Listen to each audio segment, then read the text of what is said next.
अगर अयोध्या की नगरी में ऐसा हो रहा है तो भाई हमारा क्या होगा। आज मैं जा रहा हूँ एक ऐसे रेस्टोरेंट में जहाँ सिर्फ खाना ही नहीं बल्कि एक बहुत सारी हिडन स्टोरीज दिखेंगी। हेलो दोस्तों, कैसे हो आप सभी। मैं आपका प्यारा भाई दुआनी। आज हम जा रहे हैं सीरोज हैंगआउट कैफे में, जहाँ की जगह के बारे में मैंने बहुत सुना था, लोगों से वीडियोस भी देखी थी। आज मैंने सोचा चलो इसे देखते हैं, एक्सपीरियंस करते हैं, आप सबको भी एकदम दिखाते हैं। और आज हमें मिलेगा रोहित, जो मेरा दोस्त है बहुत अच्छा। आज हम उसको लेके जाएंगे, वो भी ब्लॉगिंग करता है। आज हम दोनों जाके देखेंगे कि उस रेस्टोरेंट में कैसे वाइब आ रही है और सच में एक इंस्पायरिंग स्टोरी है कि नहीं है। चलो चलते हैं। भाई क्रॉस ब्लॉगिंग तो ये ब्लॉगर ब्लॉगर से मिला है रोहित भाई।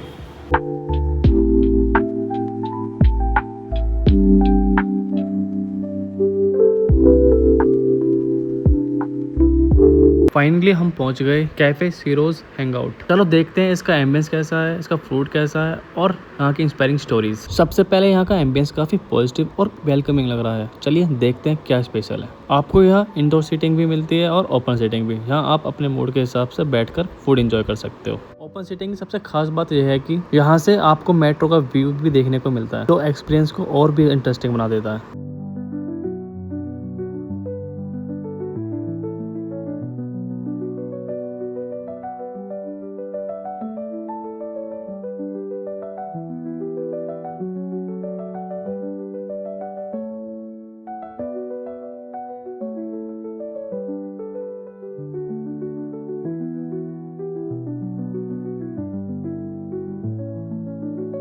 यहाँ आपको बुक पढ़ने के लिए भी मिलती है और इनके हैंडमेड क्राफ्ट्स और क्रिएटिव भी बहुत प्यारे थे, जो इस प्लेस को और भी स्पेशल बना देते हैं।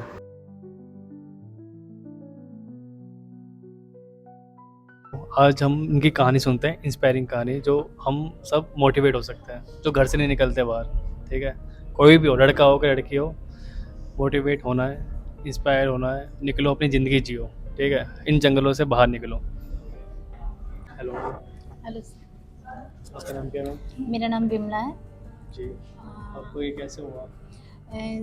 मैं 2010 की बात है, ये मैं ऑफिस से घर आ रही थी, तो मेरे पे 2 लड़के आए, उन्होंने एसिड डाला और चले गए। मैं मात्र घर से 1 किलोमीटर की दूरी पर थी। करा है क्योंकि मेरी शादी को 3 ही साल हुए थे और आज तक मुझे पता नहीं चला है कि किसने अटैक करा, क्यों आज यहाँ बैठी हूँ सिरोज में आपके सामने बैठी। तो स्थितियाँ बहुत ख़राब हो गई थी और मतलब जब अटैक होता है ना, तो ऐसा लगता है कि बस दुनिया में मैं ही एक लड़की हूँ जो मेरे पे ऐसा हुआ है, और बाहर निकलना है, लोगों से बातें करना अच्छा नहीं लगता। फिर जब हम सिरोज़ देखा, हमने सिरोज़ में आए, जब यहाँ बहुत सी लड़कियाँ ऐसा देखा, तो ऐसा लगा कि नहीं यार, दुनिया में बहुत लोग दुखी है, मैं ही दुखी नहीं हूँ। जब बाहर आते तो पता लगता है ना चीज़ों का। फिर यहाँ आके थोड़ा हौसला बढ़ा, थोड़ा लोगों से बात करना, लोगों के साथ बैठना उठना, तब हम सीखे हैं। तो और यहाँ आके बहुत सी चीज़ें हमने सीखी है, ट्रेनिंग ली है।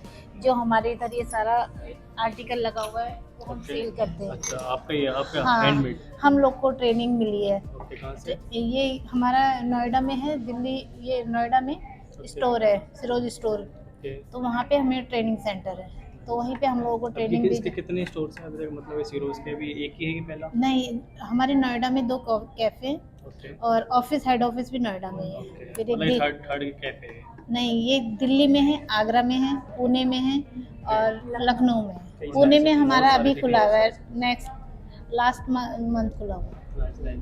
हाँ। जब आप निकले आपने देखा होगा कि आपके ही जैसे और भी लोग वहाँ पे सीख रहे हैं, तो आपको और काफ़ी मोटिवेशन मिला होगा फिर तो वहाँ पे। मैं 2017 से जुड़ी हुई हूँ। 2017 से सीरोज में। हाँ, 2017 से जुड़ी हूँ, पर मैं आ नहीं जाती। जैसे कोई ट्रेनिंग वगैरह होती थी तभी मैं आती थी, क्योंकि अच्छा। फैमिली हाँ, का स्टार्टिंग में थोड़ा होता है मेरा क्योंकि। बेटा था उस समय 2 साल का, तो मुझे बच्चे को छोड़ के यहाँ रहना पॉसिबल नहीं था। तो कभी ट्रेनिंग होती थी तो मैं ट्रेनिंग करने आती थी। अभी यहाँ पे आप अकेले ही रहते हो या नहीं, फैमिली मैं के फैमिली के साथ रहती हूँ। मेरा द्वारका में रहती हूँ, मेरे 2 बेटे हैं।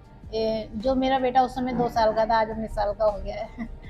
तो और एक छोटा बेटा है, वो अभी 14 साल का है। क्या बच्चा क्या कर रहा है? मेरा लड़का बीटेक कर रहा है, बड़ा वाला।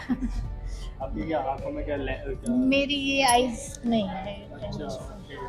और थोड़ी इसकी नज़र कमज़ोर है। तो मैं तभी वो तो तो उस मान ले समय रही पता है थी क्या, वो। जब ऐसा हुआ ना, तो ससुराल में जब मैं रहती थी, तो मेरी मदर को ऐसा लगता था बेटा अच्छा नहीं लगता, थोड़ा सा ऐसे करा ले, ये करा ले। फिर उस समय मैंने लेंस लगाया ना, तो अब मेरे को ऐसे हैबिट सी हो गई है।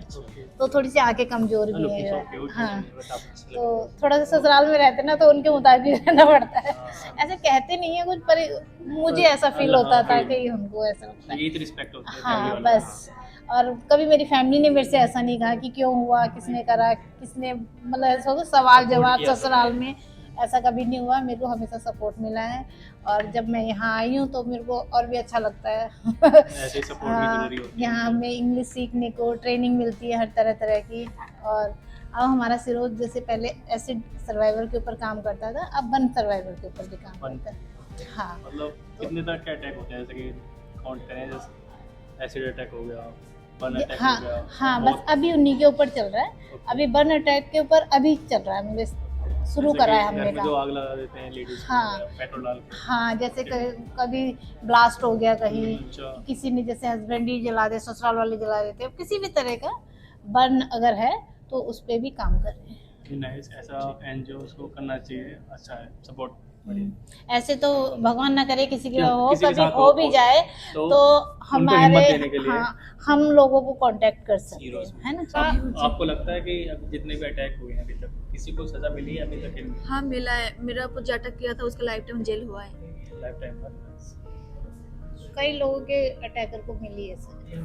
मतलब वर्क कर रही है गवर्नमेंट। सजा कितने साल की, 5 साल 10 साल, इतने साल की सजा दे दिया। उनको तो 5-6 साल की मिली होगी, 5-6 साल 10 उम्र कैद हो गई, पर इनका तो बाहर निकलना ही मुश्किल हो गया होगा। इनको तो पूरी जिंदगी भर के लिए जेल हुई है। वो सजा कुछ सजा नहीं है, हमारा जो मतलब कानून अच्छा नहीं है। हम यही कहते हैं, अटैकर को 5 साल में 10 साल में छूट के आ जाता है, छोड़ के आ जाएगा फिर तो वो पैसे आजाद भर घूम देगा, रहा कुछ निकल है, जाएगा। आजाद घूम रहा है, उसको कोई डर नहीं है। 10 अब साल। उसके दिल में ये है कि मैं अगर कुछ करता तो मुझे सजा होगी। आप बताओ आपके साथ कैसा हुआ? मेरे गांव के लड़के ने मुझे प्रपोज किया था, मैं उसको मना कर दिया था, लेकिन उसने मुझे सुना नहीं था और भी डिस्टर्ब करने स्टार्ट कर दिया था। जब मैं स्कूल जाती थी, ट्यूशन जाती थी, वो मुझे रास्ते में रोकते थे। कभी उसका फ्रेंड आपने कभी किसी को बताया नहीं था ये? हाँ, इस चीज़ में जब मुझे डिस्टर्ब करने स्टार्ट कर दिया, उसके बाद मैंने बताया था, और बताने के बाद मेरे मम्मी पापा उसको बुलाया था और उसको समझाया भी था, डांटा भी था, जे ऐसे मत करो। लेकिन उसने क्या किया, उसी दिन ही मेरे घर में आग लगा दिया था। आपकी एज कितनी थी? उस टाइम मैं 13 ईयर्स की थी। 13 हाँ, ओके। तो फिर आग लगाने के बाद मेरे पापा गांव में सब लोग को बुलाया था, मीटिंग रखा था, और मेरे गांव का जो मेंबर था उसका चाचा था उस लड़का का। तो उसका चाचा उसमें मतलब मीटिंग में सबके सामने बोला था कि मेरे पापा उसमें मीटिंग में बात रखा था कि केस करेंगे इस लड़के का नाम से।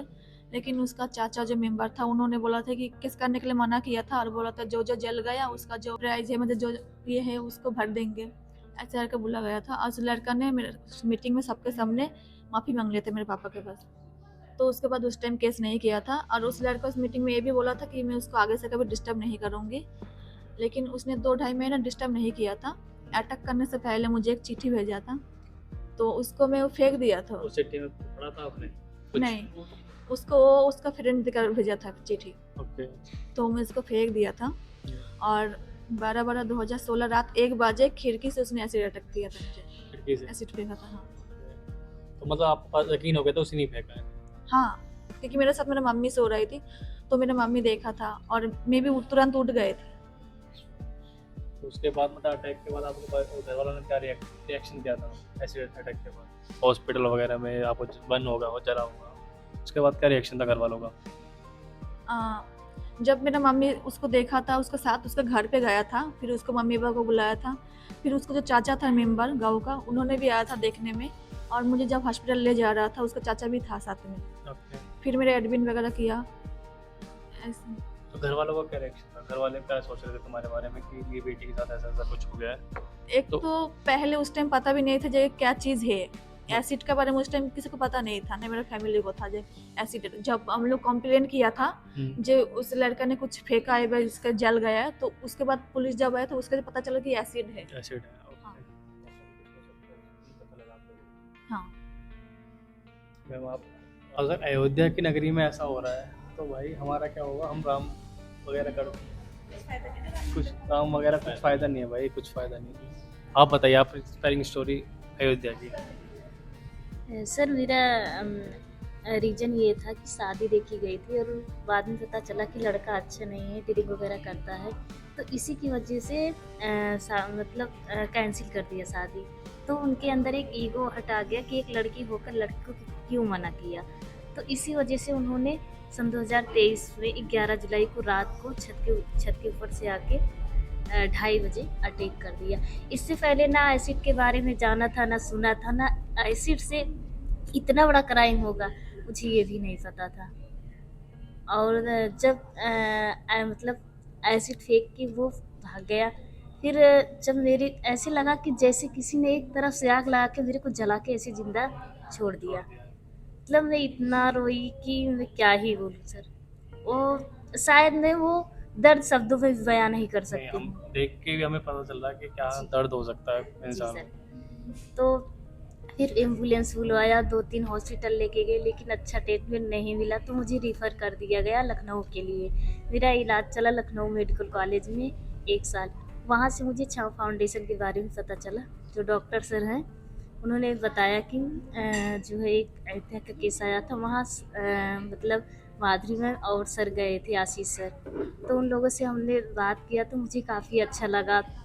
फिर जब मैं मतलब मेरे लिए वो इतना खूबसूरत दिन था जिस दिन मैंने सिरोंज में अपना पहला कदम रखा। उस दिन मेरा बर्थडे भी था, अच्छे से सेलिब्रेट भी हुआ और सब लोगों को देखा तो मेरे मन में एक हिम्मत सी आई।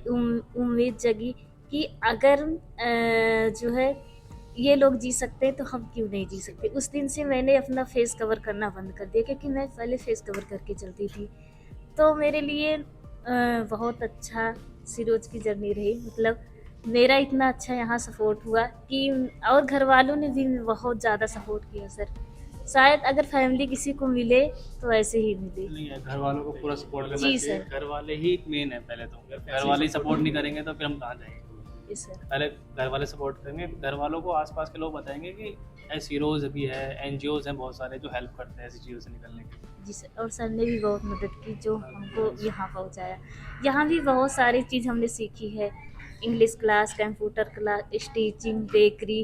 रिसेंटली में हमने अभी ट्रेनिंग ताज होटल में की और अब अपने कैफ़े में जॉब कर रहे हैं। बहुत अच्छा लगता है सर। नहीं, ऐसे ही रहना चाहिए, आगे बढ़ो, बस कहीं हारना नहीं है, हिम्मत नहीं सर हारनी मैं बस। कभी हारती नहीं हूँ, पता है। मेरा छोटा सा सपना था कि पुलिस ऑफिसर बनूँ, देश और समाज की सेवा करूँ। और मैंने बहुत कोशिश की, नहीं मिला कोई बात नहीं है, पर मैं कभी हार नहीं मानती हूँ। बस मेरा एक चीज़ आपसे पूछनी है कि जो आजकल लोग सुसाइड कर रहे हैं, पेपर नहीं निकल रहा, कुछ नहीं निकल रहा, उनके लिए आप क्या बोलना चाहोगे कि हिम्मत ना हारो, क्या क्या कहना चाहोगे? सर एक हार होती है तो मुझे एक सीख मिलती है ओके। कि मुझे आगे बढ़ना है। मतलब लोगों को काम कहना है, लेकिन मुझे अपने सूझबूझ मतलब अपनी समझदारी से आगे बढ़ना है और अपनी मतलब जो कमजोरी उसे अपनी ताकत बना के बढ़ना है, तो वो कुछ भी कर सकते हैं, पूरी जंग जीत सकते हैं सर। जंग जीतो, बस हार मत मानो। जी सर। जंग के पीछे लड़ते रहो, लड़ते रहो, लड़ते रहो, कभी ना कभी तो जीतोगे आप। क्योंकि आज के टाइम पे पेपर नहीं निकल रहा, ये सुसाइड बहुत कर बड़ा ले रहे हैं। अब ऐसे तो है ही। अब बच्चों के अंदर जेंसिस के अंदर एक नई चीज़ आ रही है, सुसाइड। पेपर नहीं निकल रहा बिकॉज ऑफ पेपर नहीं निकल रहा, फेल हो नंबर गए। Of attempts. फेल हो गए। घर पे किसको शक्ल दिखाएंगे। हाँ, ये तो बहुत Main बड़ी चीज़ से प्रॉब्लम सीखो, है सर। प्यार प्यार में धोखा मिल गया, प्यार हो गया, इस चीज़ों में Suicide कर रहे हैं। सुसाइड कर रहे हैं। कुछ नहीं है भाई, अगर हम लोग ऐसा करेंगे तो फिर अगर ये हमारे सामने बैठे तो इनसे इंस्पिरेशन लेनी चाहिए भाई बातों से के। घबराना नहीं हाँ, चाहिए। घबराना नहीं चाहिए, आगे स्ट्रगल बढ़ना ही जिंदगी है, इसमें क्या बात है, इतनी मेहनत इनको करोगे भी तो। कुछ तो ऐसे हैं जो बचपन से हुआ है, 13 साल के बच्चे हैं। 13 साल के, जैसे 13 साल की उम्र में हो गया। तो ये अगर स्टार्टिंग से ही आप लोग ये सोच के चलोगे कि हम कुछ नहीं कर सकते, तो आप कुछ नहीं कर सकते। इनके दिन में भी इनके टाइम क्लोज आ रहे हैं, मेरे तो रोंगटे खड़े हो रहे हैं इनकी स्टोरी सुनते सुनते। क्या हो इनके साथ भी खराब टाइम रहा होगा, अब अच्छा टाइम आया है इनका। ऐसे ही सबका खराब टाइम आता है, कभी ना कभी तो अच्छा टाइम आएगा। और हमारे साथ ऐसा हुआ, हमने कभी ये नहीं सोचा कि हम मर जाएंगे, हम आत्महत्या क्यों। भगवान ने अगर हमें बचा रहा है तो कुछ चाहता है बचना हमने। ये अगर चीज़ हम आपकी अच्छी लगी कि किस हाँ, लिए मरे क्यों बताओ। मरे। ये जिंदगी टारगेट, मुश्किल से एक मिलती टारगेट नहीं है। होता, एक टारगेट मत रखो अपना, मल्टीपल टारगेट रखो। जरूरी नहीं है कि एक पूरा हो, एक ऐसा पूरा होगा कि आपको कहीं ना कहीं तक पहुंचा देगा। एक बार पास नहीं हो गया, अगली बार पास अगली हो बात हो जाओगे और क्या है। जरूरी तो ना एक डॉक्टर ही बनना है आपको, इंजीनियर बनना है। भी बन सकते और हो। डॉक्टर तो कैसे भी बना सकते हैं, पीएचडी करके बन सकते हैं। सबके होते हैं, सब इनके भी हैं, ठीक है, बट हिम्मत नहीं हारनी हिम्मत चाहिए। नहीं है। की उम्र कितनी थी जब आपके साथ ये हुआ? और उस टाइम मैं 15 साल 15 की साल थी। के थे आप। और आपके साथ भी यही बाहर आते टाइम ही हुआ था या कैसे? नहीं, रास्ते में नहीं हुआ था। मैं उस टाइम कोचिंग करने जाती थी, मैं 10th क्लास में थी। तो एक लड़का था जो मुझे 2 महीने तक परेशान किया। वो मुझसे बोलता था कि मैं तुमसे बात करना चाहता हूँ, तुम्हें करना पड़ेगा। फिर उसके बाद वो रास्ते में खड़ा हो जाता था आगे कि तुम्हें नहीं जाने दूंगा जब तक मुझे जवाब नहीं देगी। तो मैंने 2 महीने तक इग्नोर किया उसके बातें को कि अब सुधर जाएगा या अब नहीं करेगा। बट मुझसे मैं घर पे नहीं बताती थी क्योंकि मैं घर में सबसे बड़ी थी और मुझे ये लगा था कि अगर घर पे बताऊंगी तो शायद पढ़ने के लिए ना मुझे माना कर दे कि ऐसा हो रहा है तो मत जाओ। और गांव वालों से भी मैं डरती थी कि उन लोग अगर कभी गलती से देख लेंगे तो उन लोग और मेरे बारे में पता नहीं क्या क्या सोचेंगे। तो मैंने लास्ट में उसके ऊपर हाथ उठा दिए ये सोच कर कि शायद मुझे वो पीछा करना छोड़ दे।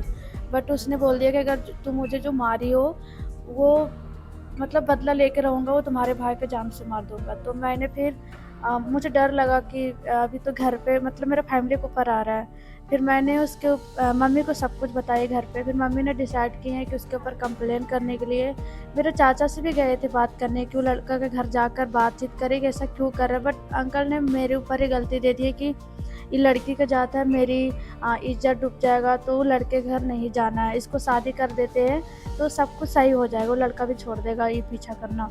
15 साल की उम्र में? हाँ, तो फिर मेरे मम्मी लड़ाई भी की अंकल से कि आप अगर आपका ऐसा सोच है तो लोगों के तो बहुत अलग ही हो सकता है। तो मेरे मम्मी खुद से कंप्लेन किया वो लड़के के ऊपर। पुलिस लोग गए उसके घर पे और वो लड़का डर से भाग गया था कहीं। उसके फैमिली वाले बोल दिए कि जो करना है उसके साथ करो, मुझे उससे कोई लेना देना नहीं है। तो फिर पुलिस लोग उतना ध्यान नहीं दिए, मुझे बोले वो डर गया है तो कुछ नहीं करेगा, पढ़ाई करो। फिर मैं करने लगी। 3 महीने के बाद अचानक से मेरे ऊपर घर में आकर एसिड डाल दिया। मैं सो रही थी, साथ में मम्मी भी सो रही थी, उनके ऊपर भी मतलब एसिड हुआ है और फोकस तो मेरे ऊपर ही किया था। और उस टाइम मेरा जो पड़ोसी लोग थे उन लोग छत पे से सब लोग देख रहे थे क्योंकि उन लोग ही वो लड़का को साथ दिए थे। वो लड़का सब कुछ पहले से पता कर लिया था कि वो लड़की से किससे दुश्मनी है। 2 साल से मेरे पड़ोसी से दुश्मनी था। उन लोग नहीं चाहते थे कि मैं पढ़ाई करूं। बट उन लोग भी मतलब पहले कमेंट करना शुरू कर दिए थे कि ये लड़की की गलती थी तो इसके ऊपर भगवान ही ऐसे डाल दिया, वो लड़का क्यों डालेगा। मतलब लड़का को सपोर्ट करने के लिए अभी भी वो लड़के से मिलने के लिए जेल में जाते हैं। उसकी मेरे घर वाले का नंबर दे देते हैं, फिर से धमकी देता है कि अगर अभी निकल जाऊंगा तो उसको फिर से जान से मार अभी भी? दूंगा। हाँ, अभी भी 2024 में कॉल किया गया था मेरे घर के मोबाइल पे। तो क्या उसकी ज़िंदगी तो बर्बाद हो गई जेल में, उसे लग रहा है तुम अब निकल चुके हो बाहर इस सदमे से भी, मतलब हाँ, उसे अब पता जी है। रहे हो। हाँ। कई बार देखा है कि मतलब कुछ किसी नहीं के होगा। साथ हुआ हो और फिर अगर वो रिकवर करके आगे बढ़ने लगता है तो जिसने ये किया होता है उसको ये लगता है कि वो तो आगे बढ़ गया, आगे वो फिर से ट्राई करने की कोशिश करता है। वो चाहता ही नहीं कि वो भी अगर वो आगे निकल गया मैं वहीं रह गया हूँ। करता है कि उसकी हाँ, लाइफ बर्बाद वही बर्बाद चीज़ होता है, उसकी लाइफ बर्बाद होता है। आपको याद है बहुत पहले एक टीवी में ऐड आया था कि लड़के रोते नहीं है, लड़के रोते नहीं है, और लास्ट में उसमें दिखाया गया था कि लड़के रुलाते नहीं है क्योंकि बहुत सारे मारते थे। तो भाई यहाँ पे आज आगे मुझे सच में लग रहा है कि वो रियल था कि लड़के रुलाते नहीं है। तब तो मैं बहुत छोटा था, शायद नहीं समझ सकता था, बट आज समझ में आ रहा है कि क्यों था वो ऐड रियलिटी से।